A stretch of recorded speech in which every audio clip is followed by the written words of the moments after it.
8 रुपए किलो भी आम घर ही नहीं पा रहे हैं। 30 रुपए में लाए आप अपना आम सब्जी बनाना। देखते हो अभी अचार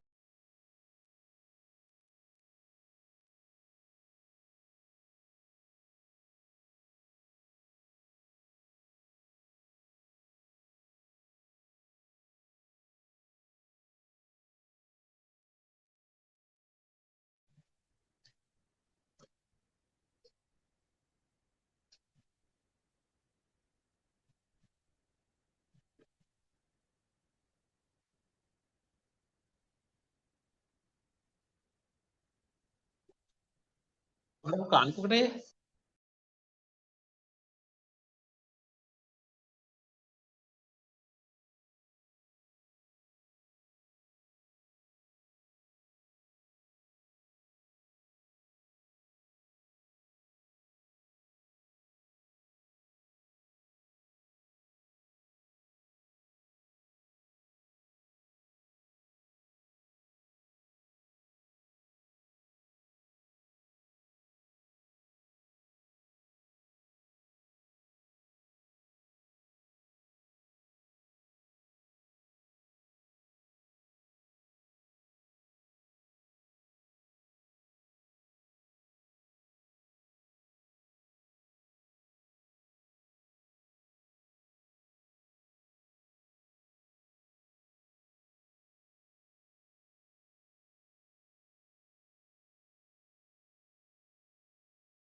नमो अरिहन्ताणं नमो सिद्धाणं नमो आयर्याणं नमो छायाणं नमो लोये सर्वसाहुणं एसो पंच नमोकारो सर्वकालकणास्नो मंगलम च सर्वेषां परमं हवै मंगलम। अहो आचार्य भगवान, अहो उपाध्याय भगवान, आप श्री जी ज्ञान के महासागर हैं। आप हमें अप्रत्यक्ष अनुज्ञा पूर्वक आशीर्वाद प्रदान करें। हमें सपूर्व ज्ञान को करने में समर्थ बने। आप श्री जी की महती कृपा होगी। सभी से सादर जय जय। बहुत बोल ऐसी चीजों क्या बोल रहे पाप लगता है। लास्ट क्लास में हमने देखा था उद्वलना संक्रमण के बारे में। उद्वलना संक्रमण का क्रम देखा था। उद्वलना संक्रमण दो टाइप का बताया था कि दो कारण से उद्वलना करता है जीव। एक तो गुणों से पतित होने के कारण से और दूसरा भव स्वभाव से। गुणों से पतित होने के कारण से हम जो प्रकृतियों के बारे में बात करी थी, आहारक चतुष्क, सम्यक वेदनी, सम्यक मिथ्यात्व वेदनी, इनकी उद्वलना करता है गुणों से पतित होने के कारण से, मतलब मिथ्यात्व अवस्था को प्राप्त करने के कारण। भव स्वभाव से एकेंद्रीय जीव नरक द्विक, देव द्विक, वैकरी द्विक, आहारक द्विक, तीर्थंकर नामकर्म, मनुष्य द्विक, उच्च गोत्र इनका बंध नहीं करते हैं। मतलब एकेंद्रीय तो इनका नहीं करते, और तेजस का एक, वायु का एक, मनुष्य द्विक उच्च गोत्र, इसमें मनुष्य आयु भी समझना। तो इन पर हाँ, बंध नहीं करने के कारण से इनकी सत्ता से इनको हटाना स्टार्ट कर देते हैं, तो इनकी उद्वलना करते हैं। जिसमें आयुष्य कर्म की उद्वलना नहीं होती तो नरक द्विक, देव द्विक, वैकरी चतुष्क, क्योंकि सत्ता में बंधन संघातन भी होता है, वैकरी चतुष्क, हारक चतुष्क इसकी सत्ता से हटाता है। तीर्थंकर की सत्ता से क्यों नहीं हटाया जाता? तीर्थंकर की उद्वलना क्यों नहीं की जाती है? क्योंकि तीर्थंकर नाम कर्म का अगर जीव बंध करता है तो वो उसमें नहीं जाता, एक मतलब एकेंद्रीय में नहीं जाता। जो जीव सत्ता में है, जो प्रकृति जिस किसी भी जीव के सत्ता में अगर वो प्रकृति है तो ही उसकी उद्वलना पॉसिबल है। तीर्थंकर की तो सत्ता होते हुए एकेंद्रीय में जाएगा ही नहीं, तो एकेंद्रीय जीव में कभी तीर्थंकर की सत्ता पास्ट से लेके आते ही नहीं है, तो उद्वलना करने का सवाल ही नहीं उठता।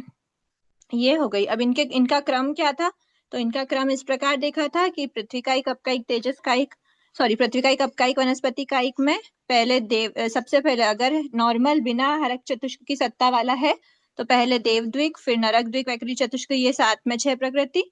और अगर आहारक की सत्ता वाला है तो पहले आहारक चतुष्क की सत्ता से हटाता है, उसके बाद देवद्विक की उद्वलना करता है, और फिर नरक द्विक, वैकृत चतुष्क की साथ में उद्वलना करता है। तेजस कायिक, वायु कायिक जीव है तो सबसे पहले वो आहारक चतुष्क की सत्ता वाला हो तो वो आहारक चतुष्क की उद्वलना करेगा, बिना सत्ता वाला हो तो डायरेक्ट देवद्विक की उद्वलना करता है। देवद्विक की उद्वलना करता है, फिर नरक द्विक, वैकृत चतुष्क की उद्वलना साथ में करता है, उसके बाद उच्च गोत्र, फिर मनुष्य द्विक का नंबर आता है। ये हमने देखा था। ठीक है। विद्यात संक्रमण हमने देखा था कि उद्वलना तो किस रीजन से करता है, अगर वो गुणों से पतित हुआ है तो करता है, या फिर उस भाव में पहुंचा, एकेंद्रीय के भाव में पहुंचा, इस प्रकार इस वजह से भाव स्वभाव से करता है। लेकिन विद्यात कब करता है, जब भी उसको मौका मिला। कब मौका मिला, ऐसी प्रकृति जो बंद नहीं हो रही है, सत्ता में है वो और सत्ता से हटाना नहीं चाह रही, ये बहुत लाइट इंटेंसिटी वाला संक्रमण है, सत्ता से ही हटाना है, उद्वलना करना है, इसीलिए ये थोड़ा हैवी इंटेंसिटी का होता है एज कम्पेयर टू विद्यात संक्रमण। विद्यात संक्रमण में कुछ एक प्रदेशों को बस वहां से उठा के अबध्यमान प्रदेशों एक को, बार क्योंकि वापस बताना। दीदी एक बार वापस बताना विद्यात वाला। दीदी एक डाउट है, पूछ लूं क्या अभी? विद्यात वाला वापस बताइएगा। आप एक बार डाउट पूछ लीजिए, आंसर करने का होगा तो, नहीं तो मैं लास्ट में लेती हूँ। दीदी नहीं, ये विद्यात उद्वलना संक्रमण में एक बार वापस बताइएगा ना। बता रही है, एक बार विद्यात, एक बार डाउट पूछ लीजिए। दीदी ये उद्वला संक्रमण ओनली एकेंद्रीय जीव में ही होता है क्या? एकेंद्रीय जीव में भी होता है और मिथ्यादृष्टि जीव में भी। मिथ्यादृष्टि जीव चारों गति के हो सकते हैं। गुणों से पतित मिथ्यादृष्टि जीव की बात की गई है, सम्यक दृष्टि जीव जब मिथ्यादृष्टि बन रहा है तो उस अपेक्षा से। ठीक है। और ये भाव स्वभाव से ओनली एकेंद्रीय जीव करते हैं। अब विद्यात का क्या बोला कि विद्यात संक्रमण होता है, दो रीजन से होता है, गुण के प्रत्यय से या फिर भाव प्रत्यय से। मतलब गुण के प्रत्यय से मतलब उसके उसमें जो गुण स्थान है उसमें वो आगे बढ़ गया है तो पीछे जितने भी बंध विच्छेद कर देता है। बंध विच्छेद कर दिया हो या फिर अबंध में हो, मतलब बस बोला इतना है कि जिनका बंध नहीं कर रहा, जिन भी प्रकृति का बंध नहीं करता है तो उनमें वो संक्रमण करना स्टार्ट कर देता है। ठीक है। और भाव प्रत्यय से क्या बोला है कि भाव प्रत्यय से मतलब जिन प्रकृतियों का बंध नहीं करता भाव स्वभाव से। दीदी वो थोड़ा स्लो करो ना, बहुत फास्ट हो रहा है। ठीक है, कोशिश करती हूँ। वैसे रिवीजन है तो मेरे को रिवीजन लेने, या तो मैं रिवीजन छोड़ दूं या तो मैंने जो पढ़ाया उसको फिर मैं आगे अपने 10-15 मिनट क्यों खोटी करूं, या तो मैं आगे स्टार्ट कर दूं। एक बार मैं रिवीजन ले रही हूँ तो आप पूर्व की क्लास को एक बार अच्छे से पढ़ के आइए ताकि यहाँ पे आपका सिर्फ रिवीजन हो। भव स्वभाव से वैकृत द्विक आदि जो रहता है इनका बंध नहीं करता। अगर वो बंध नहीं कर रहा, जैसे कि क्या बोल रहे हैं, गुण स्थान में है, नरक गति का कोई जीव है, नैरियक है, और वो फर्स्ट गुण स्थान में है। फर्स्ट गुण स्थान में वैकृत द्विक का बंध होता है, लेकिन फिर भी वो भव स्वभाव से वैकृत द्विक का बंध नहीं करता। इस वजह से वो क्या करता है, उसका संक्रमण कर देता है अन्य प्रकृतियों में, पर प्रकृति में संक्रमण कर देता है। और एक रीजन होता है कि बंध विच्छेद, किसी भी प्रकृति का बंध विच्छेद हो गया। अब बंध विच्छेद हो गया तो फर्स्ट गुण स्थान से आगे के गुण स्थानों में जब वो गया, बंध विच्छेद हो गया, मतलब उसका बंध नहीं होगा। उसका बंध अगर नहीं होगा, बंध विच्छेद हो चुका है, तो फिर वो जीव क्या कर देता है, उसके संक्रमण करना स्टार्ट कर देता है। ठीक है। बस गुण प्रत्यय भाव प्रत्यय दो ही बात है। गुण प्रत्यय मतलब गुण स्थान में आगे बढ़ गया है तो जो बंध विच्छेद कर दिए। प्लीज म्यूट कीजिए अगर डाउट नहीं है आपके तो। ठीक है, ये गुण प्रत्यय हो गया, भाव प्रत्यय हो गया। अब यथा प्रवृत्त, यथा प्रवृत्त का क्या समझना कि जब कोई भी, जब ना तो उद्वलना की प्रोसेस चल रही है, देखो ये तो है कि संक्रमण तो हमेशा जीव करता ही है, तो संक्रमण हमेशा कर रहा है तो वो उद्वलना, उसको कोई विशेष उद्वलना करनी नहीं है, ना तो वो मिथ्यादृष्टि बना है, ना वो एकेंद्रीय जीव है, उद्वलना कर नहीं रहा है। उसके बाद फिर जो गुण संक्रमण होता है, सर्व संक्रमण, गुण संक्रमण के बारे में भी हम देखेंगे। सर्व संक्रमण भी हमेशा होता नहीं है, ये सर्व संक्रमण जो होता है ना, नाम थोड़ा सा हिंट कर देती हूँ। सर्व संक्रमण मतलब अब संक्रमण खत्म हो चुके हैं, इस संक्रमण के बाद कोई भी संक्रमण नहीं होगा। ठीक है, तो ऐसा ऐसा जो रहता है वो सर्व संक्रमण कहलाता है, ऐसा संक्रमण सर्व संक्रमण कहलाता है। तो सर्व संक्रमण भी नहीं होगा। गुण संक्रमण जो 8th गुण स्थान 9th गुण स्थान श्रेणी में जो हम बात करते हैं, गुण संक्रमण जो 5 अपूर्व कार्य हमने देखे, तो वो देखा था हमने कि असंख्य गुणाकार रूप से जो संक्रमण किया जाता है प्रदेशों को, वो गुण संक्रमण कहलाता है। ना तो गुण संक्रमण हो रहा है, ना तो जीव श्रेणी में है, ना वो सर्व संक्रमण बिल्कुल लास्ट में होता है, ना ये है ना ये है, ना ही वो विध्यात संक्रमण कर रहा है। मतलब विध्यात संक्रमण नहीं कर रहा, मतलब अभी बंध विच्छेद नहीं हुआ होगा कुछ प्रकृतियों का। जैसे फर्स्ट गुण स्थान में अगर कोई जीव है, तो फर्स्ट गुण स्थान में तो 117 बंध योग्य है ना हमारे पास, 117 बंध योग्य है। विध्यात संक्रमण का पॉसिबल विध्यात संक्रमण की पॉसिबिलिटी नहीं है। और उद्वलना उद्वलना भी नहीं कर रहा है। अगर कोई जीव है उद्वलना जो करता है वो जीव ही हमने बात बता दी कि मिथ्या दृष्टि करता है, नहीं तो एकेंद्री करता है। तो ये दोनों भी नहीं हो रहे, ना उद्वलना हो रही है, ना विध्यात हो रहा है, ना गुण संक्रमण हो रहा है, ना सर्व संक्रमण। उस समय पे कौन सा संक्रमण करेगा? उस समय पे जीव करता है यथा प्रवृत्त संक्रमण। एकदम सिंपल सी बात है। चारों संक्रमण के अभाव में जो जो संक्रमण किया जाता है वो होता है यथा प्रवृत्त संक्रमण। ठीक है, उद्वलना आदि शेष चारों संक्रमण की प्रवृत्ति के अभाव में जीव जिस संक्रमण की प्रवृत्ति करता है उसे यथा प्रवृत्त संक्रमण कहते हैं। अब यथा प्रवृत्त के लिए जब बोल दिया कि चारों संक्रमण नहीं हो रहे, तब यथा प्रवृत्त संक्रमण हो रहा है। तो यथा प्रवृत्त संक्रमण के लिए ये कंपल्शन नहीं है कि वो प्रकृति अबध्यमान ही हो। उद्वलना का रीजन क्या था कि उसको सत्ता से हटाना है। क्यों हटाना है? क्योंकि बंध नहीं करता, बंध नहीं करता है, बंध योग्य नहीं है, इसीलिए सत्ता से हटा रहे। तो वो अबध्यमान प्रकृति को हटा रहे। विध्यात, क्यों विध्यात संक्रमण किया? क्योंकि बंध विच्छेद हो चुका था, अब आगे बंध नहीं होगा, आगे बंध नहीं होगा आगे के गुण स्थानों में, तो वो विध्यात संक्रमण कर देता है। अब सर्व संक्रमण कब होता है? तो सर्व संक्रमण बिल्कुल लास्ट, जब उसकी सत्ता बिल्कुल लास्ट लास्ट की बची हुई हो, उस समय पे होता है। गुण संक्रमण ऊपर श्रेणी में होता है। तो ये भी गुण संक्रमण में भी हमने देखा था अबध्यमान को सजातीय बध्यमान में संक्रमित करना, ये पॉइंट भी हमने देखा था। मतलब इसमें लिखा नहीं है लेकिन हम लोगों को ध्यान में है कि 8th गुण स्थान में जब हमने बात करी थी, 8th गुण स्थान में तो नहीं करी थी शायद, उपशम श्रेणी शपक श्रेणी में करी थी, किसमें बात, एक कहीं हमने बात तो करी, हाँ उपशम श्रेणी में ही, नहीं 8th गुण स्थान में आया था ना, या पूर्व करण के 5 अपूर्व कार्य की हमने जो डेफिनेशन बताई थी उसमें टिप्पणी में नीचे आया था। उसमें आप गुण संक्रमण वापस चेक करना, उसमें आपको दिखेगा अबध्यमान को सजातीय बध्यमान प्रकृति में संक्रमित करना। तो इसमें भी अबध्यमान को किया जाता है, इसमें भी अबध्यमान को किया जाता है, सब में अबध्यमान, लेकिन यथा प्रवृत्त में बध्यमान और अबध्यमान कुछ भी हो, किसी भी प्रकार की प्रकृति हो, अगर उसका बंध हो रहा है नहीं हो रहा है, अगर चारों संक्रमण नहीं हो रहे तो फिर ये संक्रमण उसमें हो जाता है। ठीक है, अब इसमें ज्ञातव्य बिंदु देख लेते हैं। स्वबंधी योग्य सभी कर्म प्रकृति, चाहे वो ध्रुव बंधिनी हो या अध्रुव बंधिनी, इसी से क्लियर हो रहा है कि ध्रुव बंधिनी है, ध्रुव बंधिनी होती है, मतलब क्या, ध्रुव बंधिनी तो हमेशा ही बंध रही है जब तक उसका बंध विच्छेद नहीं करते। तो ध्रुव बंधिनी हमेशा बंधने वाली प्रकृति को भी क्या कर रहा है, ये संक्रमित किया जा रहा है। मतलब हमेशा बंधने वाली है, मतलब बध्यमान, हमेशा ही बध्यमान रहेगी वो। ठीक है, तो ध्रुव बंधिनी मतलब सदैव सदैव बंधने वाली, सदैव बंधने वाली मतलब सदैव बध्यमान है। तो बध्यमान प्रकृति हो चाहे अध्रुव बंधिनी, कभी बंधती है कभी नहीं बंधती, कोई भी प्रकृति हो, उसका जीव क्या करता है, यथा प्रवृत्त कदाचित, कदाचित मतलब कभी, कभी कभी स्वबद्धि योग्य किसी अध्रुव बंधिनी प्रकृति का बंध जीव वर्तमान में न भी कर रहा हो। मतलब क्या हुआ, अध्रुव बंधिनी, ध्रुव बंधिनी तो कंटिन्यूअसली बंधती है, लेकिन अध्रुव बंधिनी क्या बताया, ये ध्रुव बंधिनी है, ध्रुव बंधिनी कंटिन्यूअसली बंध रही है, अध्रुव बंधिनी रुक रुक कर बंध रही है। ठीक है, तो ये तो कंटिन्यूअसली बंध रही है, तो इसका मान लो इस एरिया में यथा प्रवृत्त संक्रमण हुआ, यथा प्रवृत्त संक्रमण हुआ, उस समय पे ये क्या है, बध्यमान है। ठीक है, और इसी यथा प्रवृत्त संक्रमण में जो अध्रुव बंधिनी है, कभी बंध रही थी कभी नहीं बंध रही थी, तो वो प्रकृति थोड़ी देर के लिए तो बध्यमान है।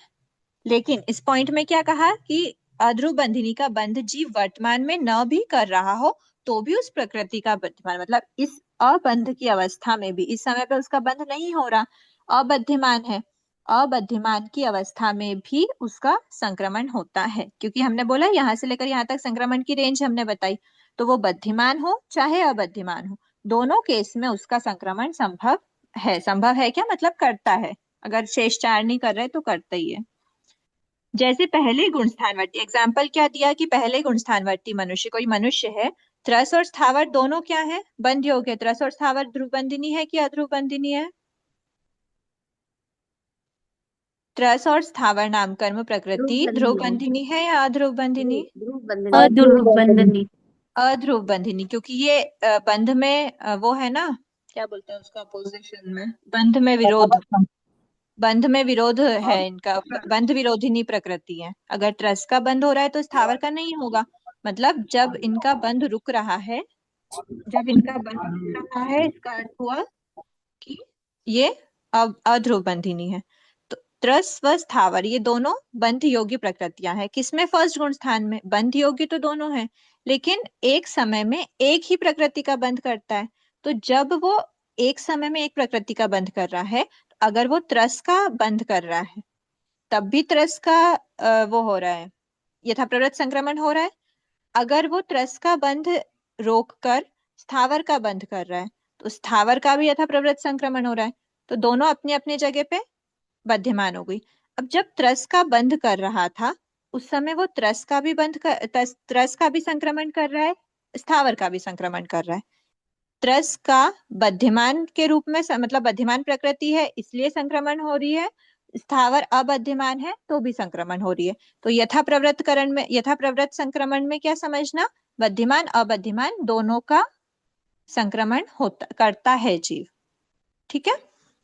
अब दूसरा बताया कि सम्यक से पतित जीव मिथ्यात्व अवस्था को प्राप्त करके, प्लीज नोट कीजिए, अंतर्मुहूर्त पश्चात सम्यक वेदनी सम्यक मिथ्यात्व की उद्वलना संक्रमण करता है।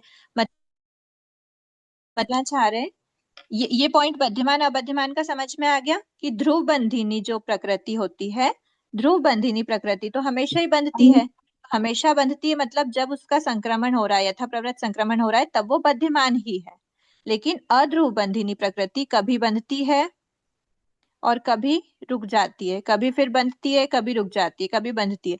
अब जब वो बंध रही है तो वो बध्यमान है, जब वो नहीं बंध रही तब भी उसका यथाप्रवृत्त संक्रमण हो रहा है, इसीलिए वो अबध्यमान रूप में भी यथाप्रवृत्त संक्रमण करता है जीव। अब दूसरा, ये तो हो गया फर्स्ट पॉइंट की बात। तो जी एक बात पूछना था इसमें कि इसमें फिर जो बंध रही है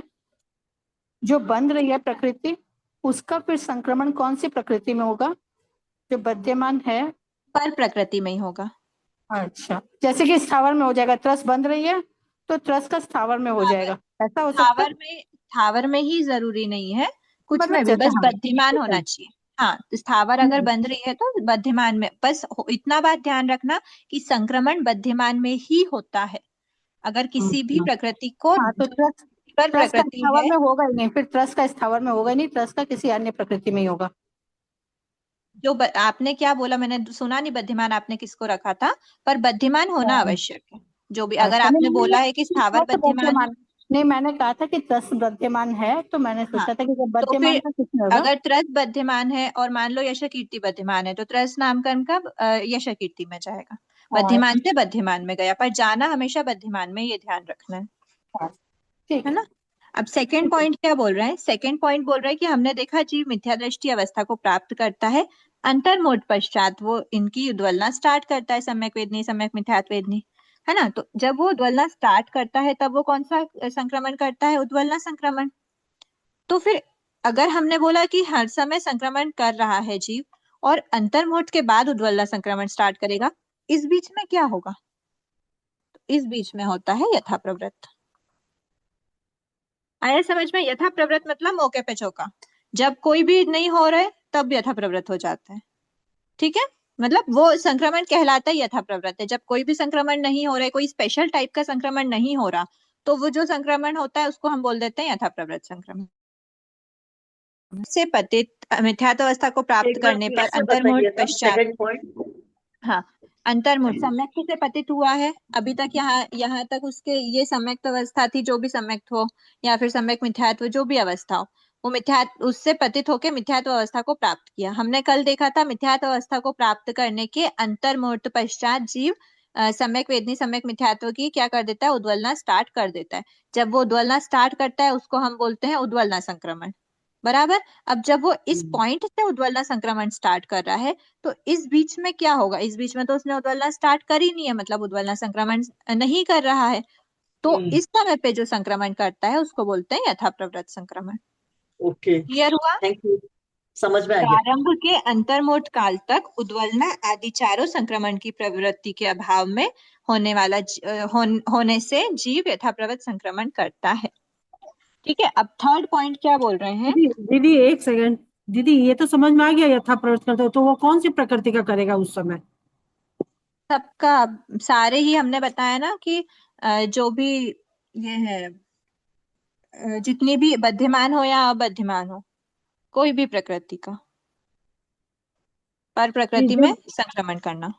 जब जिसकी जरूरत पड़ती है तब न करता हो, उन्होंने ऐसी जरूरत वाली बात नहीं है, हर समय पे संक्रमण करता है जी। भावों की विशुद्धि हो या जो भी, मतलब आत्मिक परिणामों के द्वारा हर समय पे जीव संक्रमण करता ही है। ठीक है, श्रेणी में श्रेणी, अब थर्ड पॉइंट बताया श्रेणी में, तो पुरुष वेद संज्वलन क्रोध संज्वलन मान संज्वलन माया के बंध विच्छेद के पश्चात हमने क्या देखा, बंध विच्छेद जब हमने देखा था तो हमने देखा था कि सबसे पहले जीव क्या करता है, पुरुष वेद का बंध विच्छेद करेगा, उसके बाद संज्वलन क्रोध का बंध विच्छेद करता है, फिर संख्या स्थिति घात पश्चात मान का बंध विच्छेद करता है, संख्या स्थिति घात पश्चात वो माया का बंध विच्छेद करता है। ठीक है, तो इनके पश्चात संज्वलन पुरुष वेद क्रोध मान माया के बंध विच्छेद के पश्चात, पुरुष वेद क्रोध मान माया, इसके बंध विच्छेद के पश्चात उद्वलना आदि शेष चार संक्रमण की प्रवृत्ति नहीं होती है ना। यहाँ तक में संक्रमण होता है, लेकिन उसके बाद जो संक्रमण की प्रवृत्ति नहीं होती है, तो उस समय पे जो भी संक्रमण होता है उसको हम बोलेंगे यथा प्रवृत्त संक्रमण। ठीक है, ये जब आप शपक श्रेणी उपशमक श्रेणी करोगे, लोभ का नहीं होगा, क्या आवाज, क्रोध मान माया नहीं, लोभ नहीं है, लोभ का बंध विच्छेद, लोभ का बंध विच्छेद जो होता है वो, मतलब लोभ के बंध विच्छेद की अभी बात मैं इसलिए बोल रही हूँ ना, ये बस आप इतना, जब आप श्रेणी के बारे में उपशमक श्रेणी शपक श्रेणी डिटेल में पढ़ोगे ना, तब आपको पता चलेगा कि उसमें संक्रमण होता है, पुरुष वेद का क्रोध में होता है, क्रोध का मान में होता है, बद्धिमान, ये वाली पूरी प्रोसेस है। अभी बस आप इतना समझो कि श्रेणी में, मैडम इसमें ना आपका मतलब है कि ये चारों जो संक्रमण थे उसके अलावा इसमें संक्रमण होता है, यही है ना सार तीनों का? हाँ। और ये तीनों फिर डिफरेंस क्या हुआ, तीनों में तीनों पॉइंट में अलग अलग डिफरेंस क्या है तीनों में? तीनों पॉइंट में कोई डिफरेंस नहीं है, यथा प्रवृत्त कब कब होता है ये बताना चाह रहा है, बस डिफरेंस कुछ नहीं है। डिफरेंस तो अभी हमें क्लियर ही दिख रहा है कि इसमें बद्धिमान अबद्धिमान का पॉइंट बता रहे हैं, इसमें बता रहे हैं कि यथा प्रवृत्त कब हो रहा है, जब शेष कुछ नहीं हो रहा है तब वो हो रहा है, तो उद्वलना जब स्टार्ट नहीं हुआ उसके पहले कौन सा होगा, तो यथा प्रवृत्त होगा। ऐसी श्रेणी में एक प्रकार का संक्रमण जो गुण संक्रमण होता है श्रेणी में, वो गुण संक्रमण चलता है पुरुष वेद संज्वलन क्रोध संज्वलन मान संज्वलन माया के बंध विच्छेद तक। उसके पश्चात में अगर चारों ही नहीं हो रहे हैं तो फिर उस समय पे यथा प्रवृत्त होता है, ऐसा। ठीक है, तो ये बस आप इतना समझ के रख लेना श्रेणी वाला, क्योंकि अभी आपको श्रेणी डिटेल में पढ़ाई नहीं है तो उससे डिटेल्ड क्वेश्चंस भी नहीं आएंगे, बस इतना देख लेना कि कब कब होता है। तो एक तो बताया कि अध्रुव बंधिनी जब बद्धिमान हो चाहे अबद्धिमान, बद्धिमान तो ध्रुव बंधिनी भी थी, क्लियर दिख रहा है कि बद्धिमान का तो हो ही रहा है, पर अध्रुव बंधिनी की अबद्धिमान अवस्था में भी जीव ये यथा प्रवृत्त संक्रमण करता है। अगर वो कोई सा भी संक्रमण नहीं कर रहा तो वो ये वाला संक्रमण करता है। बद्धिमान के लिए कौन सा संक्रमण है अवेलेबल? ओनली एंड ओनली यथा प्रवृत्त है ना। किसी भी बद्धिमान प्रकृति का विध्यात संक्रमण नहीं होता, उद्वलना संक्रमण नहीं होता, गुण संक्रमण नहीं होता, सर्व संक्रमण नहीं होता, तो सारी बद्धिमान के लिए ओनली यथा प्रवृत्त ही होता है। तो जिस भी जैसे इस समय पे मान लो एक प्रेजेंट समय की मान लेते हैं हम देव गति का बंद कर रहे हैं, तो देव गति का इस समय पे कोई जीव या हम बंद कर रहे हैं, तो बध्यमान का अगर संक्रमण हो रहा है इस समय पे, अगर हमारी उस प्रकृति का संक्रमण हो रहा है, तो कौन सा संक्रमण होगा? वन एंड ओनली ऑप्शन है यथा प्रवृत्त संक्रमण। समझ आया? थोड़ा सा डेफिनेशन से बाहर जाके प्रैक्टिकल, कि जब हम किसी भी प्रकृति की बात करते हैं, उस प्रकृति का अगर बंद हो रहा है और हमने कहा संक्रमण हर समय होगा, तो संक्रमण कौन सा होगा? वो होगा यथा प्रवृत्त, क्योंकि बध्यमान प्रकृति का दूसरा कोई भी संक्रमण संभव नहीं है। सारी प्रकृतियों में हम अबध्यमान की ही, सारे संक्रमण में अबध्यमान प्रकृति की ही बात करते हैं, ठीक है। लेकिन यथा प्रवृत्त अबध्यमान में भी होता है। कब होता है? जब शेष 4 नहीं है। तो अध्रुव बंधिनी भी जब बंध नहीं रही है तो भी अबध्यमान अवस्था में भी होता है, ठीक है। और कब होता है? तो उद्वलना वगैरह स्टार्ट नहीं करी उसके पहले का अंतर्मुठ में कौन सा होगा? तो यथा प्रवृत्त होगा। श्रेणी है, श्रेणी में जब तक गुण संक्रमण चला तब तक चला, गुण संक्रमण के बाद मतलब आपको बस इतना बताया कि क्रोधमान माया के बंध विच्छेद के बाद जो वो होता है संक्रमण होगा, वो यथा प्रवृत्त संक्रमण करता है, ठीक है। ये 3 पॉइंट्स आपको बताए थे। अब गुण संक्रमण क्या है? तो गुण संक्रमण एकदम सिंपल, हम पहले पढ़ चुके हैं। गुण मतलब, हाँ ये मैं बोलूं, ये मतलब गुण संक्रमण को छोड़कर वो तो श्रेणी में होता है, शेष जो तीनों संक्रमण है वो एट अ टाइम तीनों संक्रमण एक साथ चल सकते हैं ना, कि जैसे कुछ प्रकृतियों का उद्वलना संक्रमण कर रहा है। संक्रमण, हाँ एक बार मेरे को बोलने दीजिए, क्वेश्चन समझ आ गया। एक साथ जो संक्रमण होते हैं ना, एक जीव की अपेक्षा किसी एक जीव में मोर देन 1 संक्रमण भी संभव है, लेकिन एक प्रकृति का एक ही प्रकार का संक्रमण होता है। अगर कोई एक प्रकृति में विध्यात संक्रमण हो रहा है तो उस समय पे ना तो यथा प्रवृत्त होगा, ना गुण संक्रमण, ये सब कुछ नहीं होते। हाँ हाँ, प्रकृति के हिसाब से अलग अलग हो सकता संक्रमण होगा, लेकिन एक जीव 3 संक्रमण एनी टाइम कर सकता है, एट अ टाइम तीनों संक्रमण चल सकते हैं।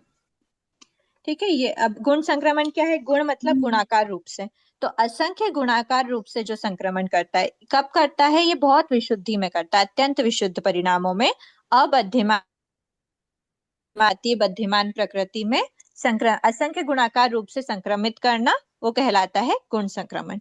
एग्जाम्पल दिया कि असात वेदनीय आदि जो अशुभ कर्म प्रकृति है, अशुभ कर्म प्रकृति को बध्यमान कर्म प्रकृति में असंख्य गुणाकार रूप से क्या करना? स्थापित करना, ठीक है।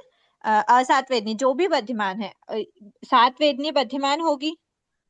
असात वेदनी के लिए जो सजाति प्रकृति है बध्यमान, वो क्या है? सात वेदनी। 8 गुण स्थान में तो सात वेदनी का ही बंध होता है ना। सात का बंध विच्छेद कब बताया हमने?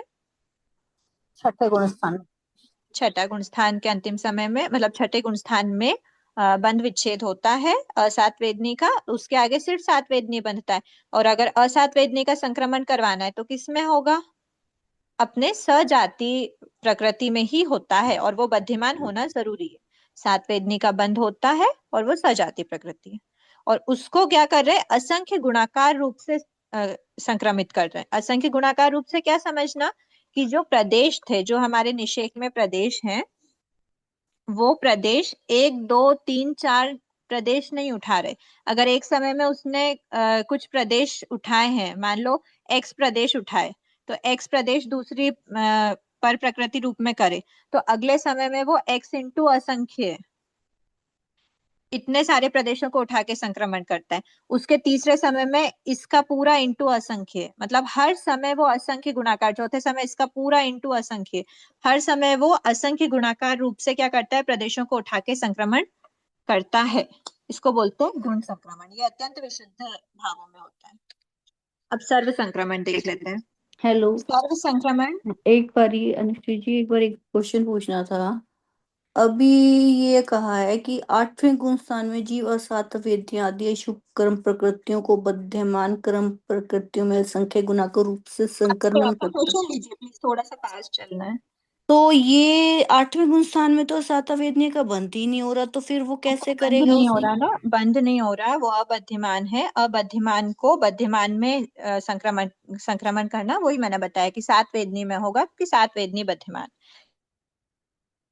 हो रहा है अच्छा, ऐसा। जो 8वें गुण स्थान में भी असाता वेदनिया का बंद हो नहीं रहा, फिर भी कर सकता है वो संक्रमण? नहीं हो रहा तभी करता है, और बुद्धिमान है इसीलिए करता है। अच्छा। ठीक है, अब सर्व संक्रमण देख लेते हैं। सर्व संक्रमण थोड़े से ध्यान से देखना, ऐसे सर्व संक्रमण के मतलब ज्यादा डिटेल्स में हमको यूज है नहीं अभी, पर उसको देख लेते हैं। सर्व संक्रमण मतलब क्या, कि सर्व संक्रमण, इसको शाब्दिक अर्थ से या फिर मतलब एक समझने की दृष्टि से ऐसे समझना, सर्व संक्रमण मतलब सारे संक्रमण हो चुके, इस संक्रमण के बाद कोई संक्रमण शेष नहीं बचा।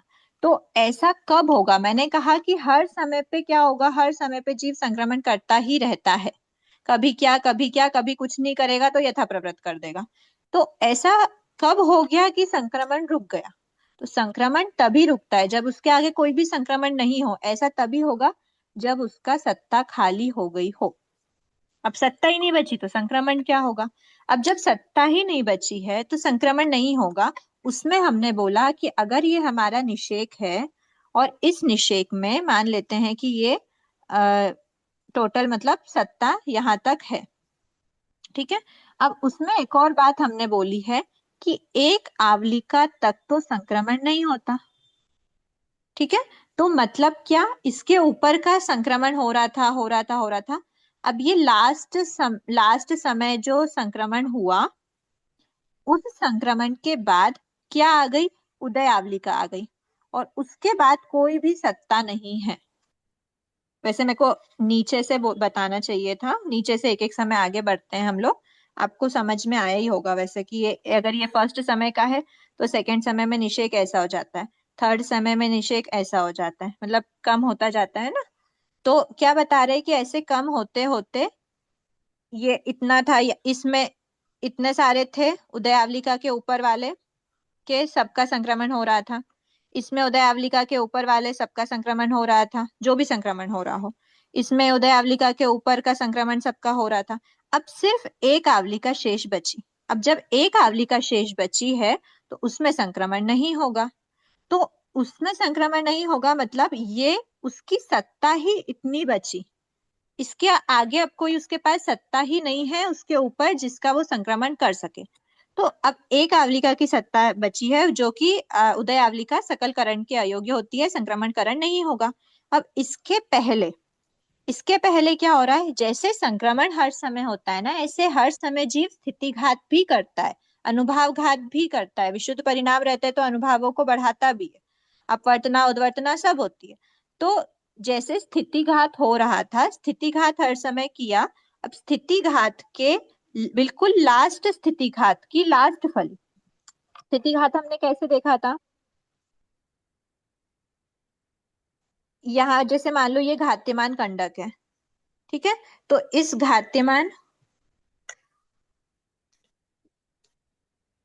ये जो घात्यमान कंडक है, इस घात्यमान कंडक में एक एक फली, मैंने बताया था एक एक फली को उठाता है स्थिति घात में, एक एक फली को उठा के नीचे डालता है, उसके बाद दूसरी फली उठाएगा, तीसरी, ऐसे करके पूरा, जब लास्ट फली उठाई, यहाँ पे एक एक कम हुआ, ये कम हो गया, ये कम हो गया, ये कम हो गया, ये कम हो गया, अब उसकी लास्ट फली बची, ठीक है। अब लास्ट फली अगर वो उठा के कम कर देता है स्थिति, तो उसका निषेक अगले समय में सिर्फ इतना ही रह जाएगा, क्योंकि ये भी खत्म हो गया, मतलब टोटल स्थिति घात हो गया, ठीक है। तो लास्ट स्थिति घात का लास्ट फली, लास्ट स्थिति घात की लास्ट फली तो क्या बोलना, स्थिति घात तो एक प्रोसेस है, उस पूरे प्रकृति के प्रदेशों का जो मतलब पोर्शन बचा था, ऊपर का घात्यमान कंडक जो बचा था, उसको हम खंड बोल रहे हैं, ठीक है, यहाँ पर डेफिनेशन के अकॉर्डिंग लास्ट खंड की लास्ट फली बची है, इसका जब संक्रमण किया जाता है उसको बोलते हैं सर्व संक्रमण। ये जो लास्ट संक्रमण है, इसके बाद संक्रमण नहीं हो सकता क्योंकि उदय आवलिका बची बस सत्ता में, ठीक है। तो जीव किसी कर्म प्रकृति के चरम खंड की अंतिम फली का पर प्रकृति में जो संक्रमण करता है उसे सर्व संक्रमण कहते हैं। क्लियर हुआ? ठीक, अब इसमें बता रहे हैं कि जीव उदय आवलिका का संक्रमण नहीं करता, ये हमने देख ही लिया, उदय आवलिका में कोई करण नहीं लगता। फिर चरम खंड की अंतिम फली, ये जो चरम खंड का अंतिम फली बची थी, पर प्रकृति में संक्रमण के समय यदि नवीन बद्ध कर्म प्रदेश होते हैं तो उनका संक्रमण नहीं करता।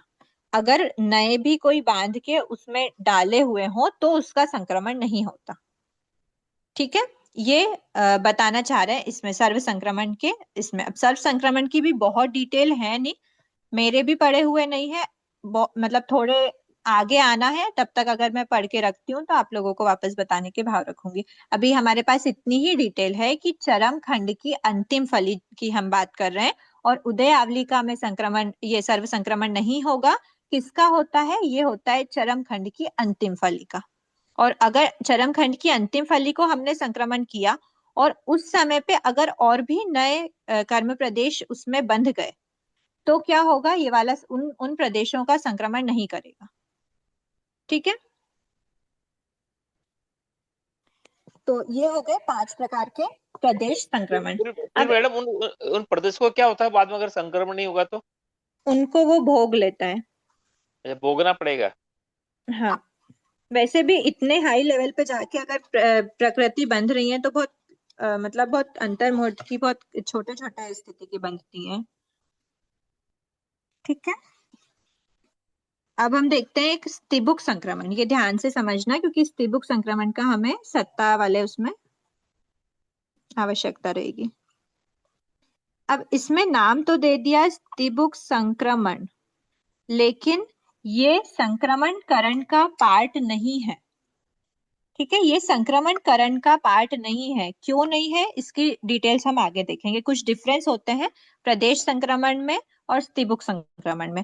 जितने भी 5 टाइप हमने देखे प्रदेश के संक्रमण के, उसमें संक्रमण के रूल अप्लाई होते हैं, पर स्तिबुक संक्रमण में संक्रमण के रूल अप्लाई नहीं होते, इसीलिए ये कोई भी करण नहीं है।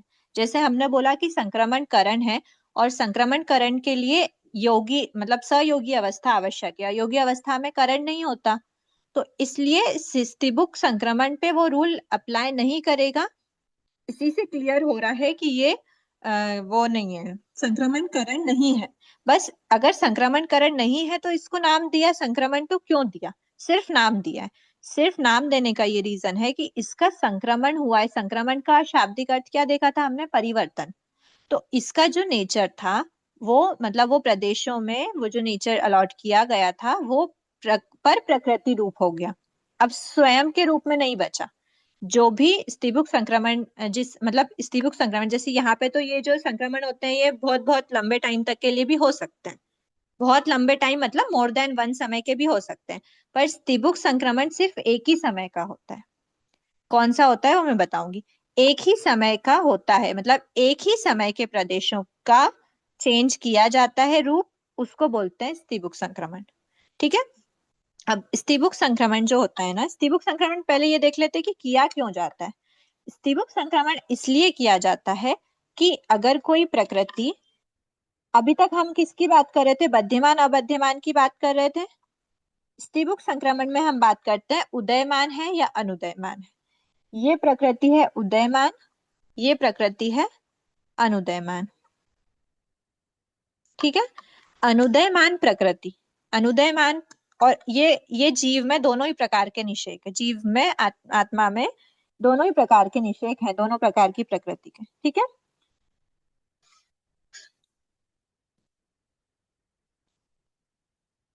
अब ये दोनों प्रकार की प्रकृतियां हैं। दोनों प्रकार की प्रकृति में जीव क्रॉस करके इस समय पर आया, बराबर। अरे इस समय पर आया है ना। अब इस समय पर जब जीव है तो उसकी आत्मा में ये प्रकृति भी है, ये प्रकृति भी है। ठीक है, इस समय पर अगर जीव है तो हम क्या कहेंगे? ये उसका उदय समय है।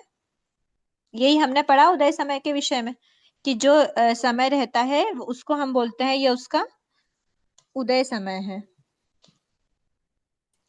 ये उदय समय में उदयमान प्रकृतियों का तो उदय रहता है। अनुदयमान प्रकृतियों के साथ क्या होगा? प्रदेश तो यहाँ पर भी है इसके,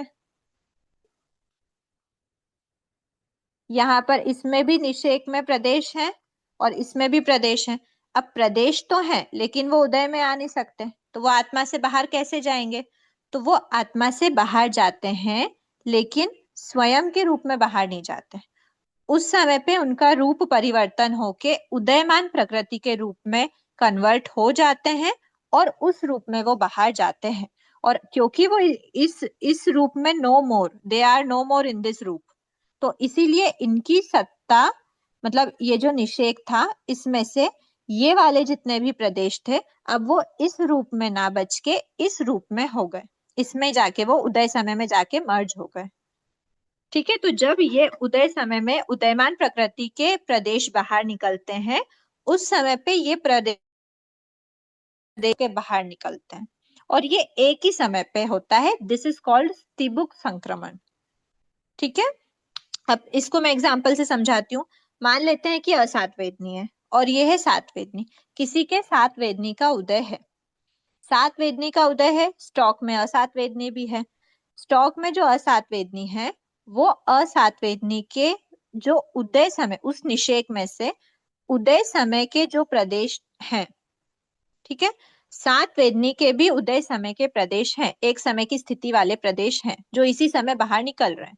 तो जो सातवेदनी के बाहर निकल रहे हैं ना, वो सातवेदनी वाले तो हैं, लेकिन असात के प्रदेश भी सात के रूप में कन्वर्ट होके बाहर निकले।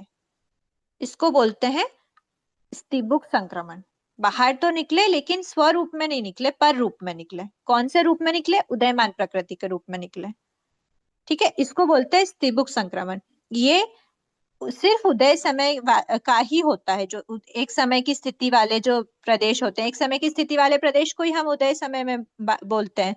तो जो उदय समय की स्थिति वाले प्रदेश होते हैं वो अनुदयमान प्रकृति के, एक समय की स्थिति वाले अनुदयमान कर्म प्रकृति के प्रदेशों का उदयमान सजाति कर्म प्रकृति के रूप में संक्रमित हो जाना, मतलब उनने अपना रूप चेंज कर लिया, परिवर्तित कर लिया, स्तिबुक संक्रमण कहलाते हैं।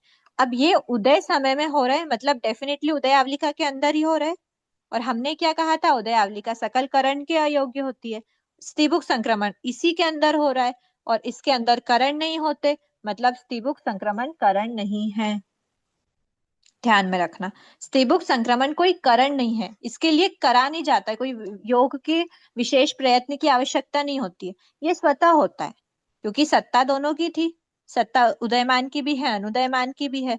उदयमान की सत्ता है तो वो तो अपने रूप में ही उदय में आके बाहर आएगी, लेकिन अनुदयमान की भी तो सत्ता है, उसको बाहर तो निकलना पड़ेगा। उस समय के जो प्रदेश थे उनको बाहर निकलना पड़ेगा, पर वो खुद के रूप में बाहर नहीं निकल सकते, तो इस रूप में कन्वर्ट होके वो बाहर निकलते हैं। मैंने पहले शायद ऐसा कुछ एग्जाम्पल दिया था संक्रमण के बारे में जब बात चल रही थी कि इस मतलब एक मान लो 9:05 पे या 9:05 पे किसी को घर से बाहर निकलना है।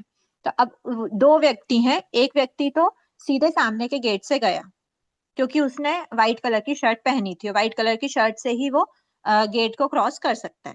और कोई दूसरा व्यक्ति है जो ब्लैक कलर की शर्ट वाला है, अब वो क्या करेगा? उसको भी 9:05 पे ही गेट से बाहर जाना है, तो वो जो व्हाइट शर्ट वाला है उसके साथ में वो उसके रूप में हो जाएगा, मतलब ब्लैक शर्ट को हटा के अब वो व्हाइट शर्ट पे आ गया और व्हाइट शर्ट वाले के साथ में उसी समय पे 9:05 पे दोनों बाहर निकले।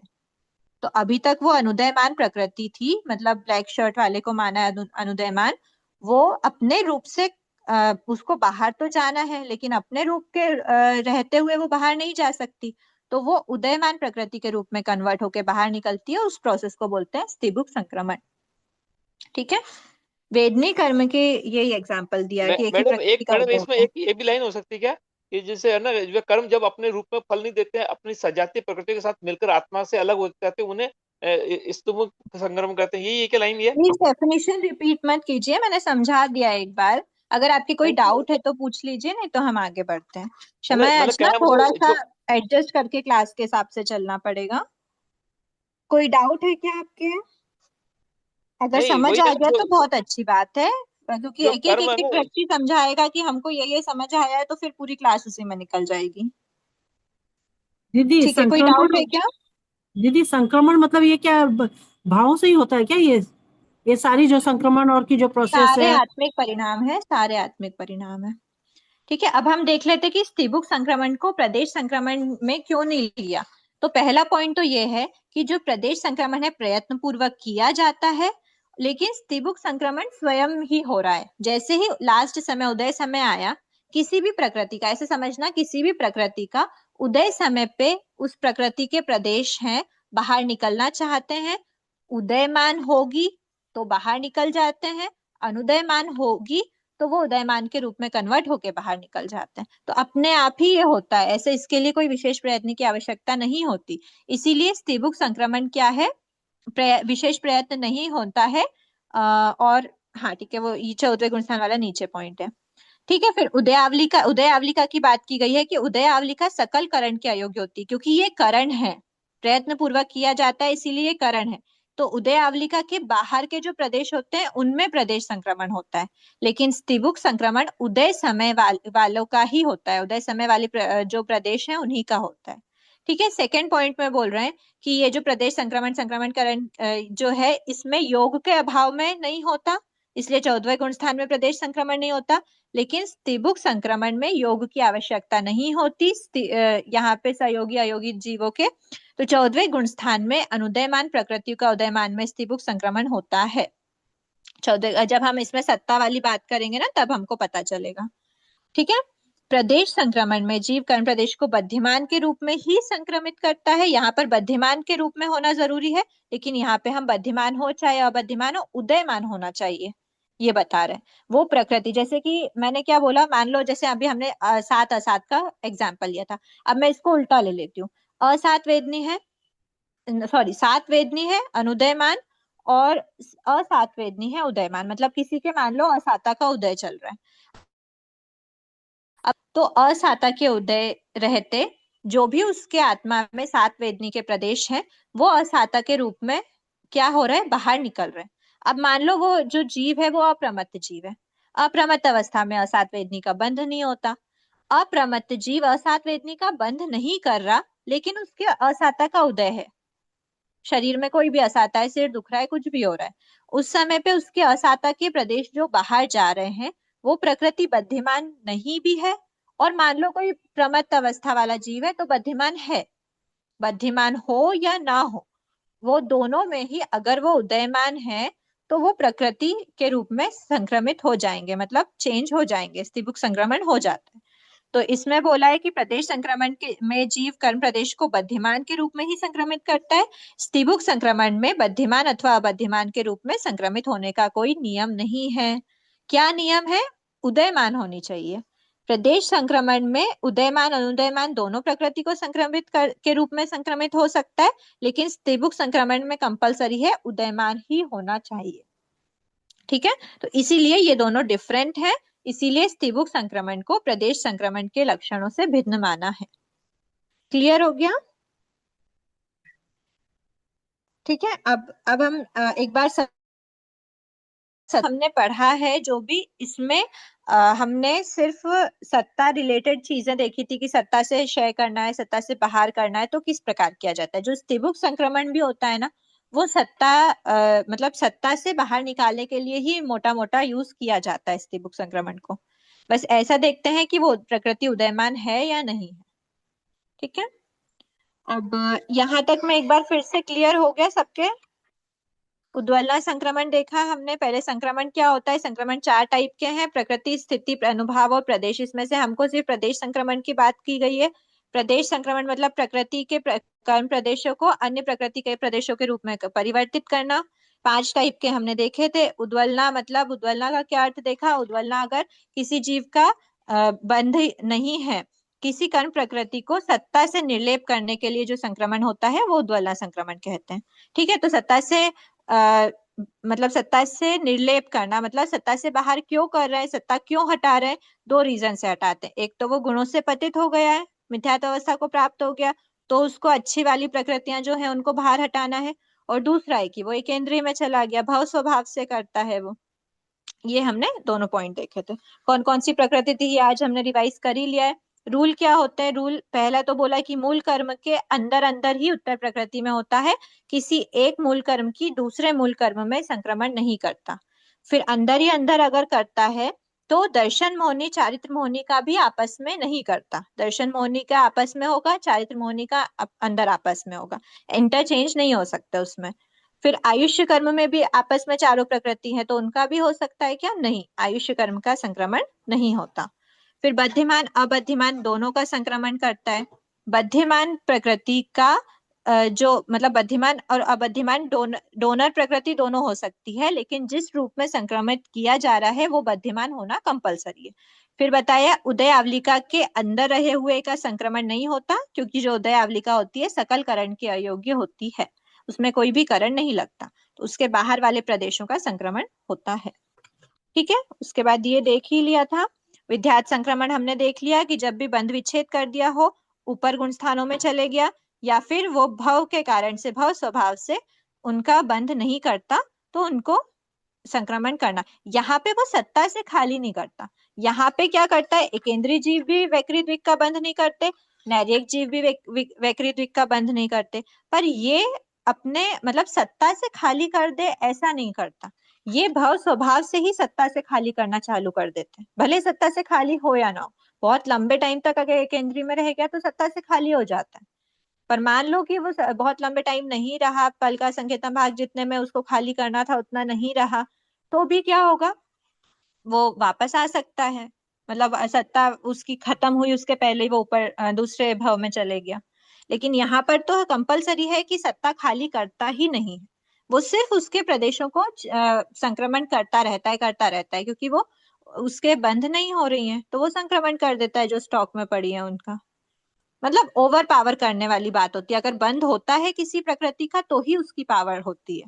मिथ्यात्व वेदनी का बंद हुआ तभी तो उसकी पावर हुई, और उसने सम्यक मिथ्यात्व वेदनी की उद्वलना चालू कर दी।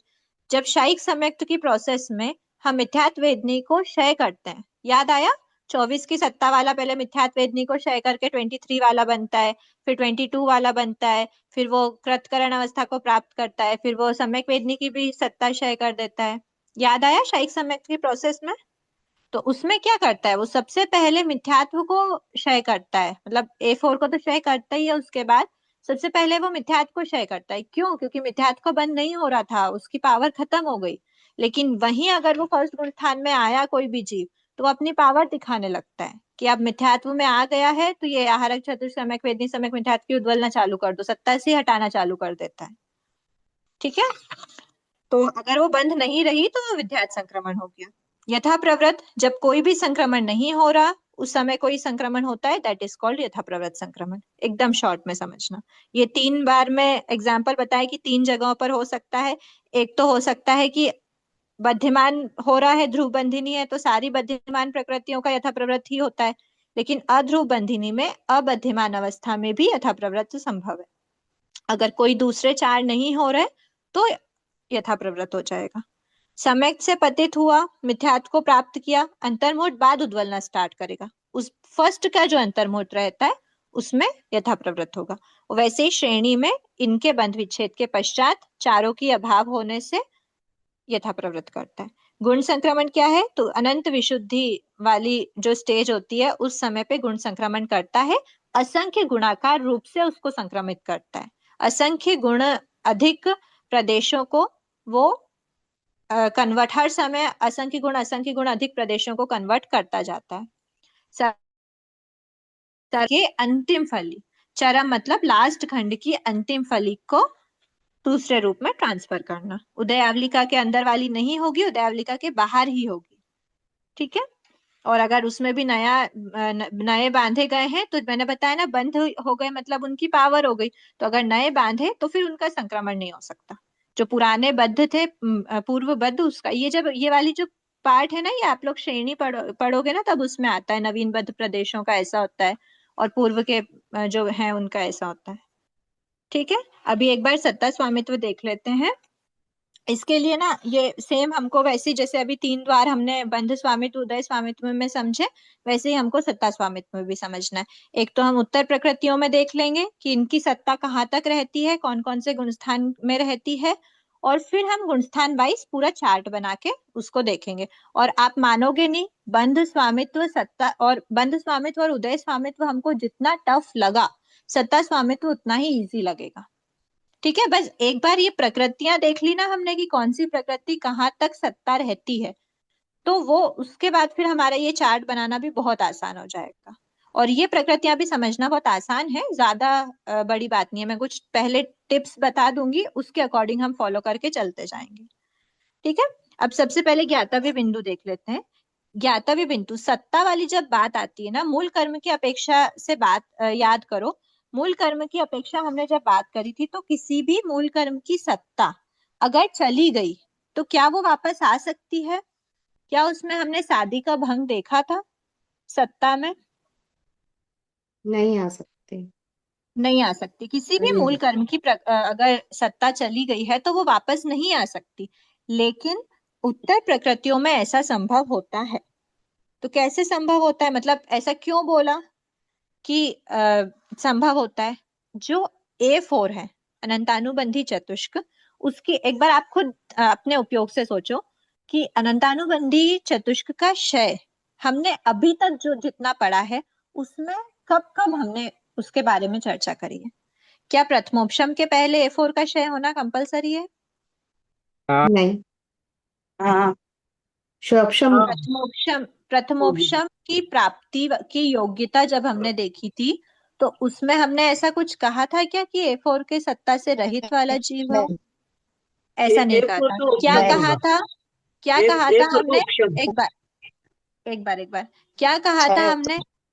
उसका क्षय तो होता दूसरी ही का नहीं, उपशम क्षय है, A4 का संयोग शब्द। होगा आप लोगों का, तो मैं बोलूं? ठीक है, अब मेरी सुनना। किया था अपन। और बचा है क्या? चलो ठीक है, एक बार मेरा आंसर सुन लीजिए। प्रथमोपशम की प्राप्ति की योग्यता में हमने बोला था चारों गति के सन्नी पंचेंद्रिय पर्याप्त जीव होने चाहिए और मिथ्या दृष्टि होने चाहिए। मिथ्या दृष्टि जीव में अनंतानुबंधी चतुष्क का क्या रहता है? बंध होता है। सत्ता रहती है, बंध होता है। जैसे जीव मिथ्या दृष्टि अवस्था को प्राप्त करता है, उसके अनंतानुबंधी चतुष्क का बंध होना स्टार्ट हो जाता है, फर्स्ट समय से ही स्टार्ट हो जाता है। जैसे ही जीव गया फर्स्ट गुण स्थान में, और उसका A4 का बंध स्टार्ट हो जाता है। तो मतलब मिथ्या दृष्टि जीव में कंपलसरी A4 का बंध तो होता ही होता है, उसकी सत्ता रहती रहती है कंपलसरी। पर अब क्या बता रहे कि A4 का क्षय कर दिया अगर किसी जीव ने, तो वो कब होता है? प्रथमोपशम की प्राप्ति के लिए तो उसकी क्षय की आवश्यकता नहीं है। द्वितीयोपशम में बोला था क्या हमने? द्वितीयोपशम प्राप्ति के लिए या हाँ, द्वितीयोपशम सम्यक्त्वी जीव के मतलब जो भी योग्यता है, उसमें हमने A4 का क्षय बोला था क्या? हाँ। बोला था। A4 का क्षय होना कंपलसरी, मतलब कितनी सत्ता वाला होना चाहिए द्वितीयोपशम की प्राप्ति के लिए? मोहनी कर्म की 24 की सत्ता वाला, 24 प्रकृतियों की सत्ता वाला। ठीक है, अगर शायिक सम्यक तो प्राप्त करना है तो भी हमने बोला था कि A4 का क्षय होना जरूरी है। बराबर। अगर शायिक सम्यक्त की प्राप्ति करना है तो A4 का क्षय करने के बाद मिथ्यात्व वेदनी का क्षय करता है, फिर सम्यक मिथ्यात्व का, फिर सम्यक वेदनी का, और फिर वो शायिक सम्यक प्राप्त कर लेता है। उसके बाद वो वापस A4 का बंध नहीं करता, क्योंकि अगर वो शायिक सम्यक तो प्राप्त कर लिया तो फिर वो मिथ्या दृष्टि नहीं बनता, फर्स्ट गुण स्थान में नहीं जाता, वापस से A4 का बंध नहीं होने के कारण सत्ता क्रिएट नहीं होती। लेकिन जो उसको हमने सत्ता से क्षय करवा भी दिया था, तो भी वो जीव आत्मा के परिणामों की मलिनता के कारण से वो जीव फर्स्ट गुण स्थान में मिथ्या दृष्टि अवस्था को प्राप्त करके, जैसे ही मिथ्या दृष्टि अवस्था को प्राप्त करता है, वापस से अनंतानुबंधी चतुष्क का बंध स्टार्ट करता है, और बंध होने के कारण से उसकी सत्ता क्रिएट हो जाती है। समझ आया? अनंतानुबंधी चतुष्क की सत्ता चली जाने के बाद भी वापस स्टार्ट हो गई। वापस से जीव फर्स्ट गुण स्थान में आ गया तो उसके फिर से सत्ता मतलब उसने बंध स्टार्ट कर दिया, बंध स्टार्ट किया मतलब फिर से सत्ता क्रिएट हो गई। तो A4 के लिए बताया कि सत्ता से रहित हो जाने पर मोहनी कर्म की 24 प्राकृतिक सत्ता वाला होता है। अच्छा, यहाँ पे तो सिर्फ वो सत्ता बताया, लेकिन हाँ, वो पॉइंट मैंने आपको बता दिया कि ये जो सत्ता चली गई उसके बाद वापस आने की संभावना होती है, वो साधी अनादि प्ररूपणा में काम आनी है।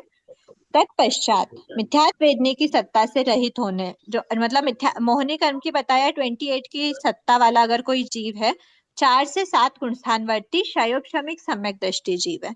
ठीक है, 4 से 7 वाला क्षयोपशमिक सम्यक दृष्टि जीव ही शायिक सम्यक तो प्राप्त करता है। तो 28 की सत्ता वाला पहले 24 होता है, A4 का क्षय करके, फिर 23 होता है मिथ्यात्व का क्षय करके, 22 होता है सम्यक मिथ्यात्व का क्षय करके। ठीक है, फिर 28 प्रकृति की सत्ता वाला मिथ्या दृष्टि अगर कोई जीव है,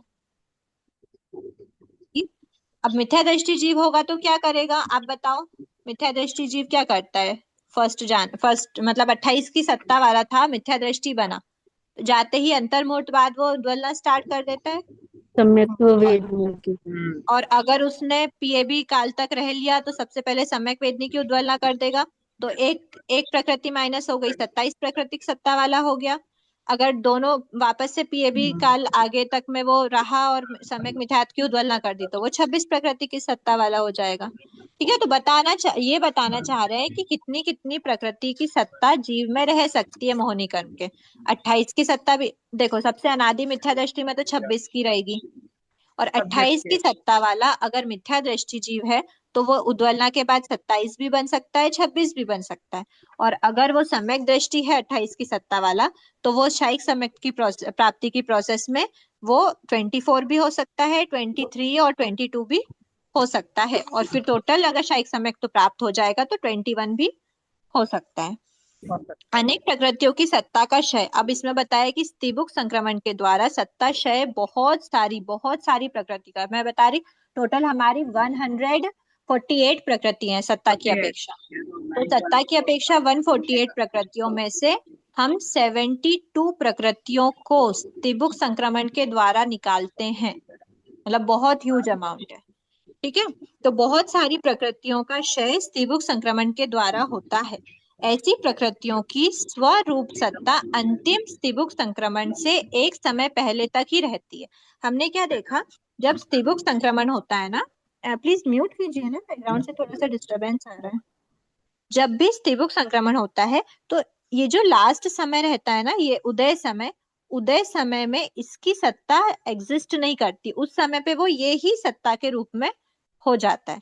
तो मतलब क्या, इसकी जो लास्ट ये एक समय का हुआ, ये सारे 111 इधर जाते हुए दिख रहे हैं, पर ये जाते हुए दिख रहे हैं, मतलब ऐसा नहीं कि उसको जाने में टाइम लगता है। एक ही समय में ये वाले जो थे वो ब्लैक से व्हाइट वाले हो गए, मतलब ब्लैक शर्ट से व्हाइट शर्ट वाले हो गए। सेकेंड अगला समय या एक समय को जीव ने क्रॉस कर दिया, अब वो सेकेंड समय पे आया, ये उसका उदय समय हो गया 222 वाला। जो 222 वाला उदय समय था उस समय पे ये 222 नहीं बचेगा क्योंकि वो इस वाले 2 में मर्ज हो गए। फिर जब 33 वाले समय पे जीव आएगा तो इधर पे 33 नहीं बचेगा क्योंकि 3 में मर्ज, इस वाले 3 में मर्ज हो गए। 4 नहीं बचेगा, 5 6, अब जैसे ही 7th पे जीव आया, ठीक है, तो अभी जैसे मान लो 6th पे आया हुआ है, तो 6th पे आया हुआ है तो यहाँ भी 6 और 7 दोनों की सत्ता है, यहाँ पे सिर्फ 7 की सत्ता है क्योंकि जीव 6th समय पे आ गया। समझ आया? फर्स्ट समय पे जब जीव था, फर्स्ट समय पे यहाँ पे तो पूरी 1 से 7 की सत्ता है, लेकिन यहाँ पे 2 से 7 की सत्ता है ना, क्योंकि 1 वाली तो इस रूप में परिवर्तित हो गई। ये समझ आया? प्लीज जल्दी हाँ रेस्पॉन्ड। हाँ आया। हाँ फिर समझ अब जब आया। जीव सेकेंड समय पे आया, हाँ सेकेंड समय पे जब जीव आया तो सेकेंड समय पे आने के मतलब जब जीव आया तो इसकी सत्ता तो 2 से 7 रहेगी, पर इसकी सत्ता 3 से 7 है क्योंकि 2 वाला इस रूप में कन्वर्ट हो गया। ऐसे ही 3 4 5, अब जब जीव 6th समय पे आया, इसकी सत्ता तो 6 और 7 थी, इसकी सत्ता सिर्फ 7 है। अब जब जीव लास्ट समय पे आया तो इसकी तो 7 भी नहीं बची, इसकी कोई भी सत्ता नहीं बची, और इसकी सिर्फ 7 बची, मतलब सिर्फ और सिर्फ उसकी सत्ता बची है, इसकी सत्ता एक समय पहले ही खत्म हो गई। ये समझ आया? एक समय पहले हाँ ही खत्म हो गई और इसकी सत्ता क्या है, एक समय बची हुई है, मतलब लास्ट समय में अनुदयमान की सत्ता नहीं बचती, सिर्फ उदयमान की ही सत्ता बचती है। तो जब हम 14वें गुण स्थान में जब हम सत्ता का क्षय करते हैं ना, तो उसमें बताया कि स्वरूप सत्ता अंतिम स्त्रीबुक संक्रमण से एक समय पहले तक ही रहती है। अंतिम स्त्रीबुक संक्रमण के समय जो अभी हमने 7 वाला देखा, उन प्रकृति के सभी प्रदेश पर प्रकृति रूप हो जाते हैं, अनुदयमान के सारे प्रदेश उदयमान के रूप में हो जाते हैं, इसीलिए उस समय उन प्रकृति की सत्ता ही नहीं रहती। ठीक है, अब इसमें टिप्पणी देख लेते हैं। ये 27 प्रकृति वाले के लिए दिया है कि सम्यक वेदनी की उद्वलना संक्रमण के अंतिम समय में सर्व संक्रमण करता है। यहाँ पे समझ आया। अंतिम समय में क्या हुआ? सर्व संक्रमण। उद्वलना संक्रमण के अंतिम समय, सत्ता के अंतिम समय में नहीं है। उद्वलना संक्रमण कर रहा था, उद्वलना करा करा करा, उद्वलना संक्रमण के अंतिम समय में। देखो मैं इसको चार्ट से बताती हूँ। ये है उसकी उद्वलना कर रहा था जीव, है ना। या फिर इसको ना वैसे समझते हैं, क्योंकि उद्वलना हमने वैसे समझा ना। यहाँ पे अंतर्मुहूर्त पश्चात उद्वलना स्टार्ट कर रहा था, इस समय पे उसने उद्वलना करी, है ना। तो इस समय पे उद्वलना करी है, मतलब यहाँ इस समय पे मान लो इसके इस समय पे उद्वलना करी, मतलब इसके बाद सत्ता नहीं बची, इस समय पे सत्ता है ऐसा मान लेते हैं, ठीक है। तो ये जो अंतिम समय है, उद्वलना का अंतिम समय है, तो उद्वलना संक्रमण का जो अंतिम समय है, उस समय पे उसके सिर्फ लास्ट फली बचेगी। घात्यमान की ये एक आवलिका के ऊपर की है, ये घात्यमान की लास्ट फली बची है, ठीक है। तो ये जो लास्ट फली है, इसका क्या हुआ? सर्व संक्रमण। इतनी देर से उद्वलना संक्रमण हो रहा था, उद्वलना से उसकी सत्ता खाली होने में आई, सत्ता खाली होने में आई मतलब अब संक्रमण लास्ट वाला होगा, जिसको बोलते हैं सर्व संक्रमण। ये ध्यान रखना, सर्व संक्रमण सिर्फ एक ही समय का होता है, क्योंकि एक ही समय में इस पूरे फली को लेके नीचे आ जाता है। उससे पहले जो संक्रमण हो रहा था वो उद्वलना वगैरह थे, और जो लास्ट समय पे हुआ अंतिम फली को उठाया वो सर्व संक्रमण कहलाता है। उद्वलना संक्रमण के अंतिम समय में उसका सर्व संक्रमण करता है। उस समय उसकी सत्तागत स्थिति, अब उसकी सत्तागत स्थिति कितनी बची? एक आवलिका बची, क्योंकि एक आवलिका में संक्रमण नहीं हो सकता, अयोग्य है। एक आवलिका शेष रहती है। अवशिष्ट सत्तागत एक आवलिका प्रमाण स्थिति मिथ्यात्व वेदनी। अब इसका संक्रमण हो नहीं सकता, बराबर। इसका संक्रमण अब अगर होगा नहीं तो इस एक आवलिका के प्रदेश का क्या होगा? क्योंकि वो कौन सा है? ये जीव क्या है? मिथ्या दृष्टि जीव है ना। तो मिथ्या दृष्टि जीव में सम्यक वेदनी का तो उदय हो ही नहीं सकता। सम्यक वेदनी का उदय नहीं हो सकता तो ये प्रदेश कहाँ जाएंगे? ये अनुदयमान प्रकृति है, मिथ्यात्व वेदनी उदयमान प्रकृति है। तो ये जो एक आवलिका जिसमें संक्रमण नहीं हो सकता था, उस समय पे उसको चांस मिल गया स्तिबुक संक्रमण का। तो अब ये जो लास्ट एक आवलिका के सत्तागत प्रदेश हैं, उनको वो एक एक समय में मिथ्यात्व में डालता जाता है। और स्तिबुक संक्रमण के लास्ट समय में सम्यक वेदनी की सत्ता नहीं बचती। जो एक आवलिका का जो लास्ट समय होगा उसमें उसने लास्ट स्तिबुक संक्रमण किया, तो सम्यक वेदनी की कुछ भी सत्ता नहीं बची, वो सब मिथ्यात्व के रूप में कन्वर्ट हो गई। तो बता रहे हैं कि अवशिष्ट सत्तागत, अवशिष्ट मतलब बची हुई, सत्तागत जो एक आवलिका बची है, उस स्थिति का मिथ्यात्व वेदनी में स्तिबुक संक्रमण के द्वारा क्षय को प्राप्त होती है। खत्म हो गई ना, सत्ता क्षय को प्राप्त हो गई, और जीव सम्यक वेदनी की सत्ता से रहित हो जाता है।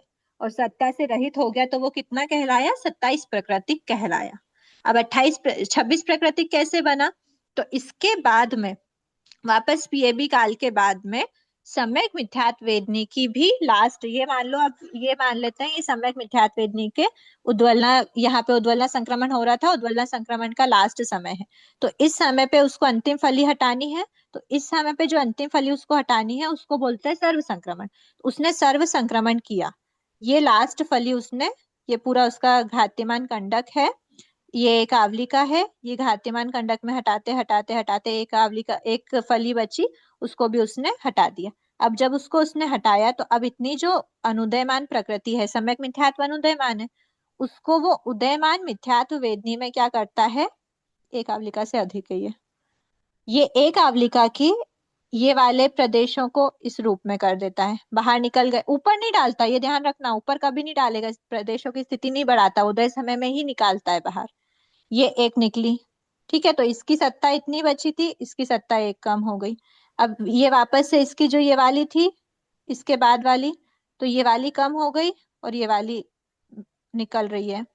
फिर वापस से ये एक और कम हुई, ये इस रूप में निकल रही है, फिर कम हुई, फिर एक और इस रूप में निकली, फिर ये कम हुई, एक बची है, इसकी इतनी बची, और ये लास्ट समय जो इसका एक आवलिका का जो लास्ट समय था उसमें ये पूरी इस रूप में बाहर निकल जाती है।